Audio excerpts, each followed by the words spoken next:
Alright guys, welcome back to another video. So here we have a Scion, what is it, FS? Two-door coupe. Just got some basic oxidation. Got some scratches right here, you can kind of see right there. You got a little bit of micro cracking, kind of hard to tell because they're so hazy. Some water right here, move that, but other than that, we're just gonna do a 400, 600. That's gonna remove any of these little chips. You can see there's a little bit of chipping on it, just from road debris, scratches right here. So 400 is gonna remove all that, and then we'll finish with a 600 before applying the clear coat, and we should get a pretty good result out of it. So let's do it. Hello everyone, Brad here with StartRestoringHeadlights.com, and welcome back to another video. Thank you all so much for tuning in. Merry Christmas and Happy New Year's. I am so excited about 2024. We had a really good 2023. We are constantly growing every day, and I just wanted to kind of give back. I just wanted to say thank you guys so much for the support that we've been getting lately. It means a lot, and I don't know what it is with the YouTube algorithm, but lately we've been getting a lot of comments.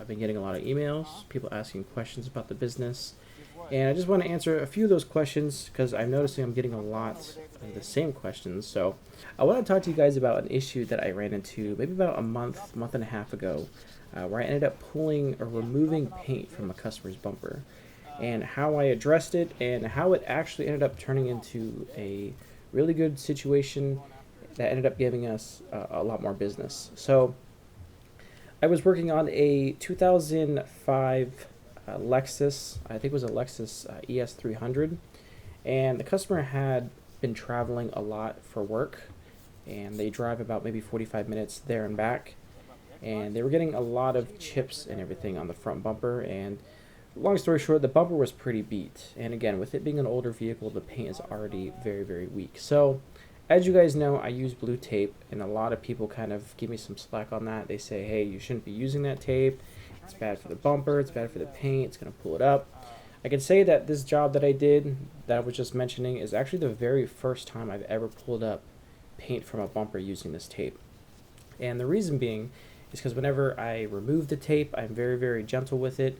Not only that, as you can see, I am dousing the tape with water constantly, so it's very easy to remove. It's kind of loosening the adhesion of the tape, so it's not very bad for the vehicle.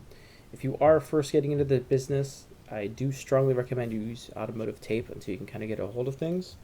But anyway, I ended up pulling up the paint from the customer's bumper, and I was 100% honest right off the bat. Like as they came out walking and see it, and they were already saying, wow, it looks so much better.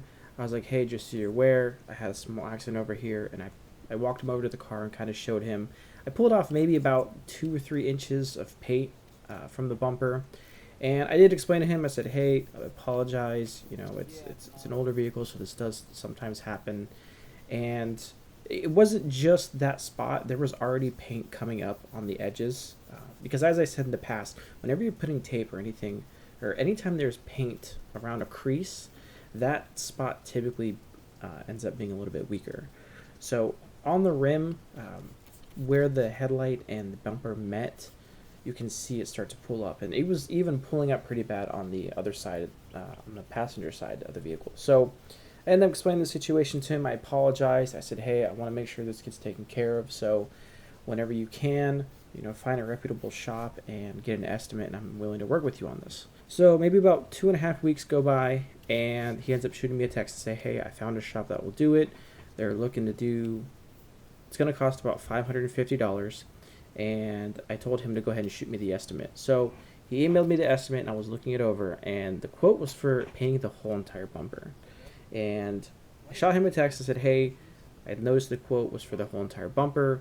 You did have a lot of chips and paint peeling on the other side. I said, I am willing to pay for it. However, if you're going to do the whole entire bumper, I'll meet you halfway. I'll pay for half of it. So he's like, well, let me think about it.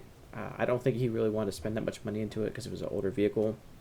So he ended up getting back to me and said, hey, I got an estimate for them to just spray this one spot, just the spot where the paint had peeled up, and it came out to about $250. So I said, okay, great. Let me call the shop and make sure everything's good, because I was debating if I wanted to put a claim through my insurance, and I've never filed a claim before, and I don't really want to start now if I don't have to. So I called the shop and I explained everything.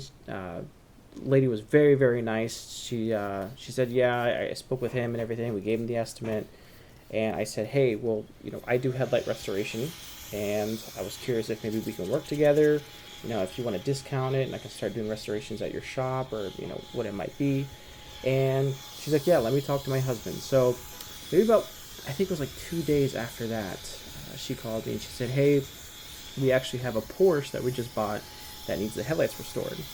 And I know it was actually a 2017 Porsche, the SUV. I don't know the exact name of the model, but they were really, really bad. And I know that replacing those Porsche lights would have been very, very expensive. So we ended up bartering that. So I went there and I restored the headlights on the Porsche, and in return, they did the paint touch up for the customer's car.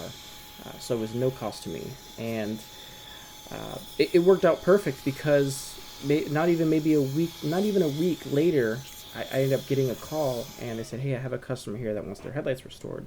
And I actually just ended up doing a job for them maybe like 2 days ago. So I wanted to kind of give you guys a little insight on how it's very easy to network with other shops and turn something, a mistake into something, positive. Because unfortunately, mistakes are going to happen no matter what. And that kind of brings me to the next point I want to make, because the question that I'm getting asked a lot is insurance. What kind of insurance do I have? Should you even have insurance?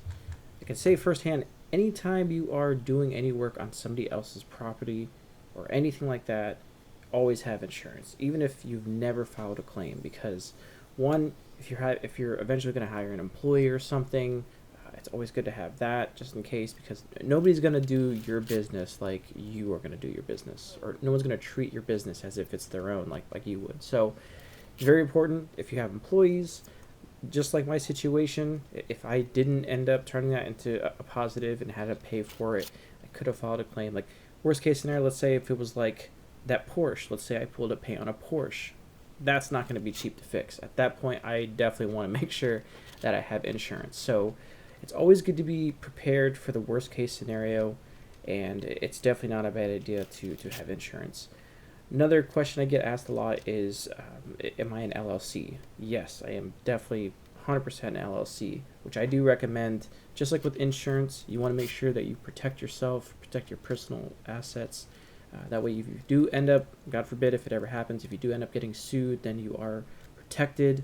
It separates your assets from the business assets, so they can't come for your personal property. So that answers that question as far as insurance and LLC goes. And I recommend you guys shop around when it comes to doing your insurance. I just have general liability. I think it covers up to like $100,000. It's the same insurance that you would get if you were doing detailing on a car. That's pretty much what I'm classified as. Whenever I applied for the insurance that I'm with now, I had to do it under a detailer because they have that option. So I hope that answers some questions, guys. If you don't know already, the new website is live. It's nextgenheadlightsolutions.com. So now that is live, going to be doing a lot of work on the startrestoringheadlights.com website. It's going to focus on the whole business aspect of it, between insurance, just general questions, pretty much make it as easy as possible for you guys to start your own restoration business. And I've said it before in the past, if you guys have any questions, by all means, please ask, because I didn't have a mentor or anybody I could ask questions when I first started. So there was a lot of wasted money and a lot of poor marketing attempts that I went through. And that's pretty much the purpose of this channel, is to help people start their own restoration business, regardless, even if you are using the kits. If you're not using the kits, you have your own method, McGuire's or 2K Clear, which I don't recommend. By all means, if you're in the business and you're struggling or something, if you have questions, please shoot me an email, leave a comment below, and I'll be more than happy to help you guys. That's it for this video. Thank you all so much for tuning in, and I'll see you in the next one.